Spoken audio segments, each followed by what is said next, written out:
Hello friends, welcome back to my channel. இன்றைக்கி பார்த்தீங்கன்னா 30 days சேலஞ்சோட டே 13.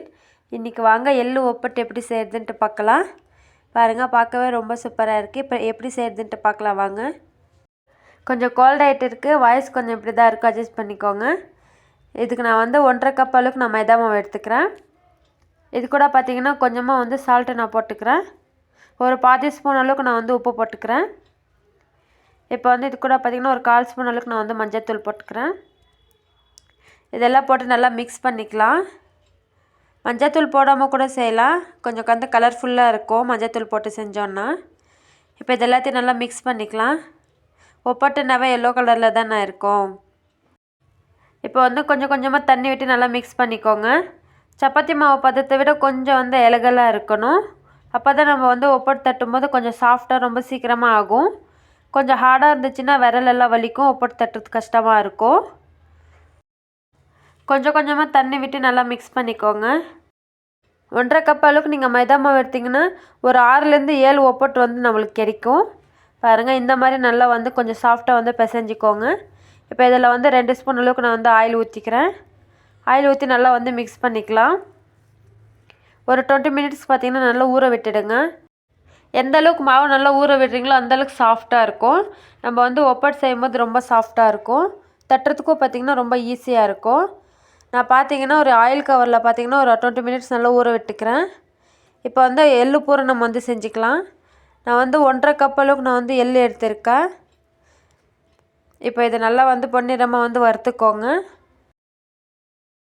எள்ளு நல்லா வெடிக்கிற வரைக்கும் நல்லா வறுத்துக்கோங்க.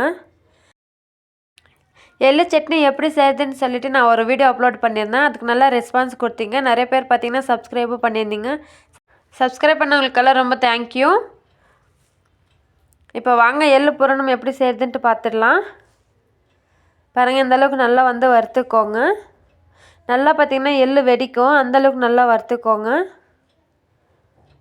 இப்போ இது கூட பார்த்திங்கன்னா ஒரு 5லேருந்து 6 ஏலக்காய் நான் போட்டுக்கிறேன். நல்லா ஏலக்காவும் போட்டு நம்ம வறுத்துக்கலாம். ஏலக்காவும் நல்லா ஃப்ரை ஆகிடுச்சின்னா மிக்சியில் போடும்போது நல்லா நைஸாக பொடி ஆகிடும். என்னோடய வீடியோஸ் உங்களுக்கு பிடிச்சிருந்துச்சுன்னா ப்ளீஸ் சப்ஸ்கிரைப் பண்ணி பக்கத்தில் இருக்க பெல் ஐக்கனை கிளிக் பண்ணிக்கோங்க. அப்போ தான் நான் எப்போல்லாம் வீடியோஸ் அப்லோட் பண்ணுறேன் அப்புறம் நோட்டிஃபிகேஷனில் வரும், நீங்கள் தவறாமல் பார்க்கலாம். இப்போ நான் எள்ளு ஆற வரதுக்காக ஒரு பிளேட்டுக்கு நான் மாற்றிக்கிறேன். நல்லா சூடெல்லாம் ஆற வரைக்கும் வெயிட் பண்ணிக்கலாம். இப்போ பார்த்திங்கன்னா நல்லா சூடு ஆறிடுச்சு. நம்ம இப்போ மிக்ஸி ஜாரில் போட்டு நல்லா அரைச்சிக்கலாம். நீங்கள் பார்த்திங்கன்னா எள்ளு ஒப்பாட்டுக்கு பார்த்திங்கன்னா நல்லா நைஸாக அரைச்சிக்கணும். ஒப்பாட்டு தட்டும்போது பார்த்திங்கன்னா நல்லா சாஃப்டாக தட்ட முடியும், இல்லைன்னா குருணையாக இருக்கும். ஒப்பாட்டு பார்த்திங்கன்னா பிஞ்சு வந்துடும். இப்போ பாருங்கள், எல்லாமே மிக்ஸி ஜாருக்கு போட்டுக்கிட்டேன். நல்லா நைஸாக அரைச்சிக்கிறேன். பாருங்கள், இந்தளவுக்கு நல்லா அரைச்சிக்கோங்க. இப்போ நான் எள்ளு வறுத்த கடாய்க்கு நான் மாற்றிக்கிறேன். இப்போ பார்த்திங்கன்னா தேங்காய் துருவல் பார்த்திங்கன்னா நான் 1 கப் அளவுக்கு நான் எடுத்துக்கிறேன். வெல்லமாக பார்த்திங்கன்னா 1.25 கப் அளவுக்கு நான் எடுத்துக்கிறேன். நீங்கள் எந்த அளவுக்கு எள்ளு எடுத்துக்கிறீங்களோ அந்தளவுக்கு நீங்கள் எடுத்துக்கோங்க. நான் பார்த்திங்கன்னா எள்ளு கொஞ்சம் மிச்சம் வச்சுருக்கேன். இப்போ இதோட பார்த்திங்கன்னா நம்ம வெல்லம் எல்லாம் போட்டு அரைக்கும் போது நல்லா நைஸாக அரைக்க முடியும். அதுக்காக நான் கொஞ்சமாக எள்ளு நான் மிக்ஸி ஜாரில் வச்சுருக்கேன். பாருங்கள், 1.25 கப் அளவுக்கு நான் வெல்லம் போட்டுக்கிறேன். வெல்லமாக பார்த்திங்கன்னா நல்லா நைஸாக அரைச்சிக்கணும். இப்போ பார்த்திங்கன்னா 1 கப் தேங்காய் துருவல் நான் எடுத்துக்கிறேன். நான் இது கூட சேர்த்து நல்லா அரைச்சிக்கிறேன். பூர்ணம் பார்த்திங்கன்னா இந்த அளவுக்கு தேவைப்படாது. நான் ஒப்பட்டு செய்ய மிச்சானது சும்மாவே சாப்பிட்டுடுவாங்க வீட்டில். அதுக்காக நான் கொஞ்சம் எக்ஸ்ட்ராவாக நான் செஞ்சுக்கிட்டு இருக்கேன். இப்போ பாருங்கள், நான் இந்தளவுக்கு நைஸாக அரைச்சிக்கிறேன். இப்போ இது எல்லாத்தையும் சேர்த்து நல்லா பிசைஞ்சிக்கோங்க. வெல்லம் பார்த்திங்கன்னா குட்டி குட்டி பால்ஸாக கூட நின்றுடும், நல்லா மிக்ஸி ஜாரில் அரையாமல். அது எல்லாமே பார்த்திங்கன்னா நல்லா ஸ்மூத்தாக பிசைஞ்சு எடுத்துக்கோங்க. அப்போ தான் நம்ம ஒப்பட்டு தட்டும் போது பார்த்திங்கன்னா நல்லாயிருக்கும், நைஸாக பிஞ்சிடாமவும் வரும். பிகினர்ஸ் கூட ரொம்ப சிம்பிளாக செஞ்சு முடிச்சிடலாம், ரொம்ப குயிக்காகவே செஞ்சிடலாம், ரொம்ப ஈஸி தான். டேஸ்ட் அவ்வளோ சூப்பராக இருக்கும். எள்ளு வறுக்கும் போதே பார்த்திங்கன்னா வீடு ஃபுல்லாக எள்ளு வாசனை அவ்வளோ சூப்பராக இருக்கும். அக்கம் பக்கம் இருக்கிறவங்கெல்லாம் கேட்பாங்க, உங்கள் வீட்டில் எதுனா இன்றைக்கி ஸ்பெஷல் அப்படின்னு சொல்லிட்டு. அந்த அளவுக்கு மனமாக இருக்கும். பாருங்கள், இந்த அளவுக்கு நல்லா ஸ்மூத்தாக பிசைஞ்சிக்கோங்க. பாருங்கள், ஒரு குட்டி கட்டி கூட இல்லாமல் அளவுக்கு நம்ம பிசைஞ்சிக்கணும். இப்போ குட்டி குட்டி பால்ஸை நம்ம உருண்டை பிடிச்சிக்கலாம். ஒரு வாட்டி நீங்கள் எள்ளு ஒப்பட்டு செஞ்சு பாருங்கள். அப்புறமா பார்த்திங்கன்னா அடிக்கடி செஞ்சுட்டே இருப்பீங்க, அவ்வளோ டேஸ்ட்டாக இருக்கும். பாருங்கள் இந்த அளவுக்கு ரொம்ப குட்டி குட்டி பால்ஸை நான் வந்து உருட்டிக்கிறேன். பாருங்கள் இந்த மாதிரி செஞ்சுக்கோங்க. இதே மாதிரி நான் வந்து ஒரு 5-6 வந்து உருண்டை பிடிச்சிக்கிறேன்.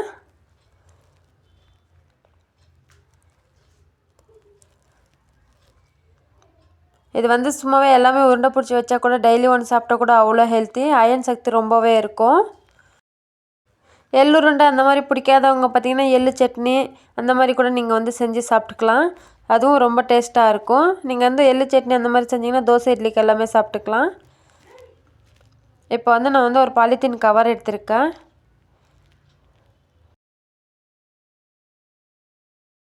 நம்ம வந்து மைதா மாவு பிசைஞ்சு வச்சுருந்தோம் இல்லைங்களா, இப்போ இது நல்லா ஊறிடுச்சு. இதுலேருந்து நம்ம வந்து குட்டி பால் சைஸ்க்கு நம்ம எடுத்துக்கலாம். பாருங்கள் எந்த அளவுக்கு சாஃப்டாக ஊறி இருக்குன்னுட்டு. கண்டிப்பாக ஒரு 20 மினிட்ஸ்லேருந்து ½ அன் ஹவருக்கு நல்லா ஊற விட்டுடுங்க. இப்போ வந்து நான் வந்து பாலித்தீன் கவருக்கு வந்து ஆயில் அப்ளை பண்ணிக்கிறேன். அப்போ தான் நம்ம வந்து ஒப்பட்டு தட்டும்போது எடுக்கிறதுக்கு ஈஸியாக இருக்கும், இல்லைன்னா ஒட்டிக்கும். இப்போ வந்து கொஞ்சமாக நான் வந்து இதுலேருந்து எடுத்துக்கிறேன். மைதா மாவுலேருந்து நான் வந்து ஒரு குட்டி சைஸ்க்கு எடுத்துக்கிறேன். பாருங்கள் இந்த அளவுக்கு நான் எடுத்துக்கிறேன். கையில் பார்த்திங்கன்னா விரிச்சிக்கோங்க. கையில் வச்சுக்கிட்டிங்கன்னா அதுக்கப்புறம் உள்ள பூர்ணம் வைக்கிறதுக்கு வந்து ரொம்ப ஈஸியாக இருக்கும். பாருங்கள் எந்த அளவுக்கு சாஃப்டாக ஊறி இருக்குன்னுட்டு. சும்மா விரலால் இப்படி நகர்த்துனாவே ரொம்ப நல்லாவே நகருது. இப்போ இது கூட பார்த்திங்கன்னா நம்ம எள்ளு உருண்டை பிடிச்சி வச்சுருந்தோம் இல்லைங்களா, இதுக்குள்ளே வச்சுக்கலாம். இதே மாதிரி வந்து க்ளோஸ் பண்ணிக்கோங்க. க்ளோஸ் பண்ணிவிட்டு உருண்டை பிடிச்சிக்கோங்க இன்னொரு வாட்டி. இப்போ வந்து கவர் மேலே வச்சு நல்லா வந்து ப்ரெஸ் பண்ணிக்கலாம். மெதுவாக பார்த்திங்கன்னா தட்டிக்கோங்க. ரொம்ப சிம்பிள் தான், ரொம்ப குயிக்காக செஞ்சு முடிச்சிடலாம். டேஸ்ட் வந்து ரொம்ப சூப்பராக இருக்கும். 90s கிட்ஸாக இருந்திங்கன்னா பழைய மெமரிஸ் எல்லாம் உங்களுக்கு ஞாபகத்துக்கு வரும். இந்த எள்ளு ஒப்பட்டு எப்போ செய்வாங்கன்னு பார்த்தீங்கன்னா விநாயகர் சதுர்த்திக்கு மட்டும் தான் செய்வாங்க.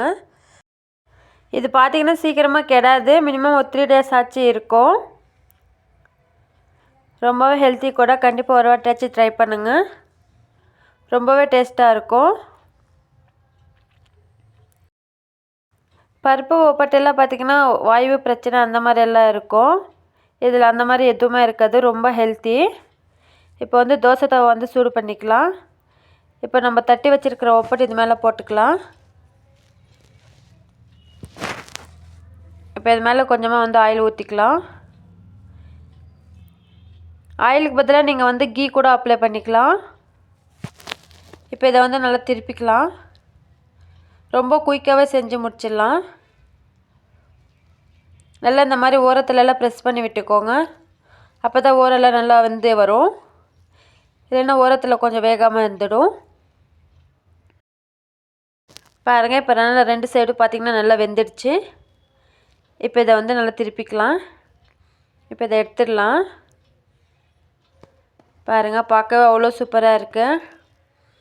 இதே மாதிரி நெக்ஸ்ட்டு கூட நான் வந்து இன்னொரு வாட்டி செஞ்சு காட்டுறேன் பாருங்கள்.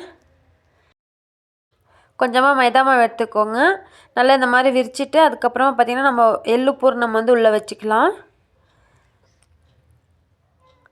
இந்த மாதிரி வச்சுட்டு நல்லா வந்து தட்டிக்கோங்க. ரொம்ப ஈஸியாக இருக்கும் தட்டுறதுக்கு கூட. பார்த்திங்கன்னா ரொம்ப கஷ்டமாக எதுவுமே இருக்காது. நல்லா சாஃப்டாக வந்து பார்த்திங்கன்னா மைதா மாவு ஊற வச்சிட்டிங்கன்னாவே போதும். நீங்கள் வந்து பாலித்தீன் கவருக்கு பதிலாக நீங்கள் வந்து ஆயில் கவர் கூட யூஸ் பண்ணிக்கலாம்.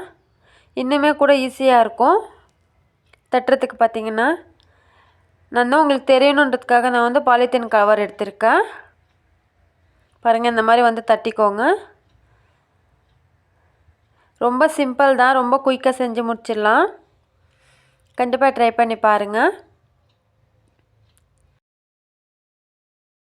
பாருங்கள் ரொம்ப சூப்பராக வந்து நான் தட்டி எடுத்துட்டேன். இப்போ இதை வந்து தோசை தவா மேலே நம்ம வந்து போட்டுக்கலாம்.